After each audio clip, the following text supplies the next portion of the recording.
కర్నూలు జిల్లా కల్లూరు మండలం ఏ గోకులపాడు గ్రామంలో రిలయన్స్ ఫౌండేషన్ అపార్డ్ స్వచ్ఛంద సేవా సంస్థల ఆధ్వర్యంలో రైతు క్షేత్ర దినోత్సవ కార్యక్రమాన్ని ఏర్పాటు చేశారు. అధిక సాంద్రత పత్తి సాగు రైతులకి ఎంతో లాభదాయకమని రిలయన్స్ ఫౌండేషన్ డిపిఎం కుమారస్వామిరెడ్డి అన్నారు. తాము రిలయన్స్ సంస్థ ఆర్థిక సహాయంతో 7 మండలాల్లోని 53 గ్రామాల్లో దాదాపు 120 ఎకరాల్లో హై డెన్సిటీ పత్తి పంటని ప్రోత్సహిస్తున్నామని అపార్డ్ సంస్థ అధ్యక్షులు తిరుపతి రెడ్డి అన్నారు.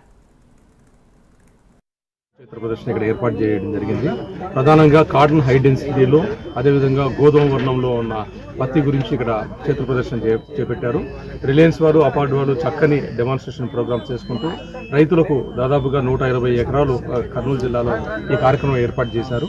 ఈ కార్యక్రమంలో భాగంగా హై డెన్సిటీలో మామూలు కంటే కూడా అధికమైన ఉత్పత్తి ఇక్కడ తీసుకొని వచ్చారు. అయితే వారు ఇక్కడ చేస్తున్న దాంట్లో మెకనైజ్డ్ హార్వెస్ట్ ఒకటి చేయాలని చెప్పి స్ట్రీట్ వెరైటీస్ కూడా ఇంట్రొడ్యూస్ చేస్తే రైతుకు లాభం జరుగుతుంది. అదేవిధంగా ఎన్పిఎం ప్రాక్టీస్ చేయడం వల్ల పర్యావరణాన్ని పరిరక్షించినట్టు అవుతుంది. ఆరోగ్యవంతంగా ప్రజలు ఆరోగ్యవంతంగా ఉండడానికి కూడా మందులు తక్కువగా కొట్టిన పత్తిని అందించడానికి కూడా వీలవుతుంది. కాబట్టి ఆ దిశగా కూడా ప్రయత్నాన్ని ఇంకా కొంచెం మాడిఫై చేసుకొని చేయమని చెప్పి సూచన చేయడం జరిగింది.